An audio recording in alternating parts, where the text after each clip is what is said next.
Sir నమస్కారం sir. నమస్తే. Sir 'Ram Charan' గారు అండ్ 'శంకర్' గారు వీళ్ళ కాంబినేషన్‌లో 'గేమ్ చేంజర్' ఈ సంక్రాంతికి రాబోతుంది. సో, చాలా ఎక్స్‌పెక్టేషన్స్ అయితే ఈ సినిమా పైన ఉన్నాయి సార్. ఇక ఇప్పటి నుంచే ప్రమోషన్స్ మొదలుపెట్టారు. ప్రమోషన్‌కి సంబంధించి ఒక పోస్టర్ రిలీజ్ చేశారు. ఆ పోస్టర్‌లో ప్రీ రిలీజ్ ఈవెంట్‌ని మేము అమెరికాలో జరుపబోతున్నాం అని చెప్పారు. సో, ఇప్పటివరకు ఇండియన్ హిస్టరీలో అమెరికాలో ప్రీ రిలీజ్ ఈవెంట్ జరగలేదు. ఫస్ట్ టైం మేమే చేస్తున్నాం అన్నట్టు వాళ్ళు చెప్పడం చూస్తున్నాం. సో, అమెరికాలో ప్రీ రిలీజ్ ఈవెంట్ అనేది ఆ సినిమాకి ఏ రకంగా హెల్ప్ అవుతుంది సార్? ఈ వ్యూహం అనేది కరెక్ట్ అంటారు? మీరేం చెప్తారు సార్? అంటే 'రామ్ చరణ్‌కి' 'ట్రిపుల్ ఆర్' సినిమా ద్వారా గ్లోబల్ మార్కెట్ ఓపెన్ అయింది అనేటువంటి ఒక బిలీఫ్ ఉంది. అందుకని ఆయనకు ఒక బిరుదు కూడా ఇచ్చేశారు. ఇప్పటివరకు ఆయన ఎలా పిలిచేవాళ్ళు, మెగా పవర్ స్టార్ అనేవాళ్ళు. అవును. ఇప్పుడు మెగా పవర్ స్టార్ ప్లేస్లో గ్లోబల్ స్టార్ అంటున్నారు. ఈ గ్లోబల్ స్టార్ అనేది మార్కెట్కి సంబంధించినటువంటి ఒక దాన్ని ఏమిటంటారు, సింబాలిజం అంటున్నారు. అంటే ఆయనకి ప్రపంచ మార్కెట్ ఉంది అని చెప్పడం. ఓకే. సో ఈ ప్రపంచ మార్కెట్ ఉంది కాబట్టి ఆ మార్కెట్ని స్థిరీకరించుకోవాల్సి ఉంది. ఇప్పుడు 'పుష్ప 1'తో అల్లు అర్జున్కి పాన్ ఇండియా మార్కెట్ అందుబాటులోకి వచ్చింది. అయితే దాన్ని స్థిరీకరించుకోవడం అనేది 'పుష్ప 2'తో జరగాల్సి ఉంది. ఓకే. అలాగే 'రామ్ చరణ్'కి 'ట్రిపుల్ ఆర్' అనే సినిమా ద్వారా గ్లోబల్ మార్కెట్ ఓపెన్ అయింది అనుకుంటే ఆ మార్కెట్ని స్థిరీకరణ చేసుకోవడం అనే ఒక ప్రోగ్రాం ఉంటుంది. ఇక్కడ గ్లోబల్ మార్కెట్ అనే విషయంలో ఒక చిన్న గందరగోళం ఉంది. గ్లోబల్ మార్కెట్ అంటే ఏమనుకుంటున్నారు వీళ్ళు, అంటే తెలుగు సినిమాని అబ్రాడ్లో రిలీజ్ చేయటం మాత్రమే గ్లోబల్ మార్కెట్ కాదు. మీరు ప్రపంచ భాషల్లోకి అనువాదం అయ్యారా లేదా అన్నది చూడాలి. అంటే 'గేమ్ చేంజర్' అనే సినిమాని ఆల్రెడీ పాన్ ఇండియా మార్కెట్లో వాళ్ళు హిందీ మార్కెట్లోకి రిలీజ్ చేస్తున్నారు, తమిళ మార్కెట్ ఇవన్నీ రిలీజ్ అవుతోంది. అయితే ఈ ఇండియాలో ఉన్నటువంటి భాషల తాలూకా ప్రజలు అమెరికాలో ఉన్నారు.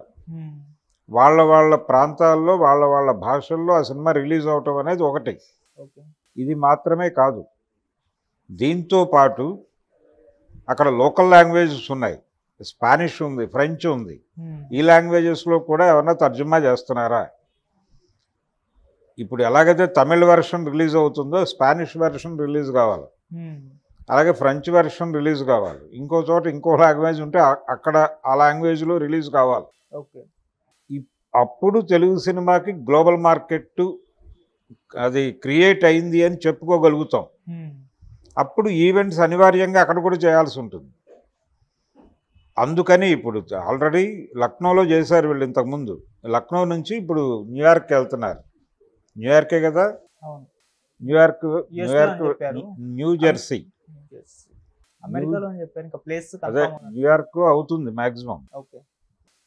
సో ఎక్కడ చేస్తారు అనేది చూడాలి. జరిగితే అంటే గ్లోబల్ ఈవెంట్స్ జరుగుతాయి అనేది ఒక అంచనా అయితే ఉంది. తెలుగు సినిమా ఎప్పుడైతే వరల్డ్ మార్కెట్లోకి ప్రమోట్ అవుతుందో అనివార్యంగా ప్రతి ప్రాంతంలోనూ ఆ సినిమాని పరిచయం చేసేటువంటి కొన్ని ఈవెంట్స్ జరగాలి అక్కడ. ఓకే. అంటే ఏదో మేరకు శబ్దం చేయాలి. శబ్దం చేస్తే జనాలు అటువైపు చూస్తారు. ఆ చూసిన తర్వాత ఆ చూసిన జనాలు థియేటర్కి వెళ్తారు. అలా సినిమాని ప్రమోట్ చేయటం అంటే ప్రతి ఏరియాలోనూ దానికి సంబంధించినటువంటి ఇతర హక్కులు కూడా ఉంటాయి. కేవలం థియేటర్కల్ బిజినెస్ మాత్రమే కాదు. అది స్పానిష్లో రిలీజ్ అయితే స్పానిష్ టీవీల్లో శాటిలైట్లు అమ్ముకోవచ్చు, స్పానిష్ లాంగ్వేజ్లో నడుస్తున్నటువంటి ఓటీటీల్లో డిజిటల్ రైట్స్ అమ్ముకోవచ్చు. ఇలా అనేక మార్కెట్లు ఓపెన్ అయిపోతాయి. సో చాలా వ్యాపారం జరుగుతుంది. ఈ 2000 కోట్లు అని చెప్తున్నారు. ఆ 2000 కోట్ల క్లబ్ దాటి వెళ్ళిపోతుంది తెలుగు సినిమా. ఇప్పుడు ఇంగ్లీషు సినిమాలు ఎలాగైతే ఇక్కడ కొని ఓటీటీలకి వాడుతున్నారు, శాటిలైట్కి వాడుతున్నారు కదా, మనం చూస్తున్నాం. ఇదే పరిస్థితి తెలుగు సినిమాకు కూడా వస్తుంది. అంతకుమించి ఏవి కొత్త ఆశలేం లేవు ఎవరికి. ఇలా గ్లోబల్ మార్కెట్ స్థిరీకరణ చేయడానికి 'గేమ్ చేంజర్' వైపు నుంచి ఏమైనా ప్రయత్నాలు జరుగుతున్నాయా అనేది చూడాలి. 'ట్రిపుల్ ఆర్'కి అయితే వాళ్ళు ఆస్కార్ కొట్టడం ద్వారా దాన్ని గ్లోబల్ మార్కెట్లోకి తీసుకెళ్ళాం అని చెప్పారు. అప్పటికి వాళ్ళు ఇండియన్ లాంగ్వేజెస్ మీద మాత్రమే సినిమాని నడిపారు తప్ప ప్రపంచ భాషల్లోకి తర్జుమా చేసి తీసుకెళ్ళిన దాఖలాలు అయితే మనకు ఎక్కడా కనిపించలేదు. గతంలో అలాంటి ప్రయత్నం కృష్ణ గారు చేశాడు. 'ట్రెజర్ హంట్' అనే పేరుతో మోసగాళ్ళకు మోసగాడిని ఇంగ్లీష్లోకి డబ్ చేసి అక్కడ తీసుకెళ్లే ప్రయత్నం చేశాడు. కొన్ని దేశాల్లో రిలీజ్ అయింది ఆ సినిమా. కొంత డబ్బులు జనరేట్ చేయగలిగారు. ఉమ్, అలాంటి ప్రయత్నాలు ఏమన్నా జరిగితే అది పూర్తి స్థాయి గ్లోబల్ మార్కెట్ వీళ్ళకి ఓపెన్ అయినట్టుగాను స్థిరీకరణ జరిగినట్టుగాను భావించవచ్చు. ఉమ్, మరి గేమ్ చేంజర్కి ఆ స్కోప్ ఉందా? అది ఇండియన్ పాలిటిక్స్ మీద నడుపుతున్నటువంటి సినిమా. ఓకే. అప్పుడు యూనివర్సల్ అప్పీల్ ఉన్నటువంటి కథలు ఎంపిక చేసుకోవాలి. ఉమ్, లేదు, భారత సమాజంలో జరిగిన ఇన్సిడెంట్ని ప్రపంచానికి చెప్పచ్చు.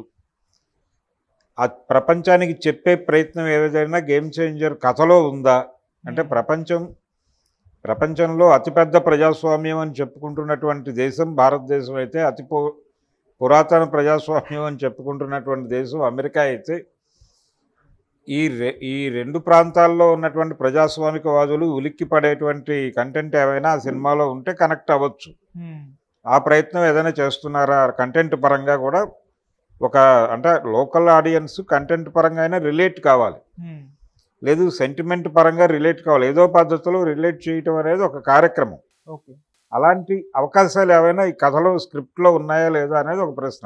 ఉమ్, ఇవన్నీ వర్కౌట్ అయితే ఆ సినిమా ప్రభావం చూపించగలుగుతుంది అక్కడ, ఉమ్, లేకపోతే లేదు, హడావిడి మాత్రమే మిగులుతుంది. ఇలాంటి చేదు అనుభవం గతంలో రామ్ చరణ్కి ఉంది. అవును.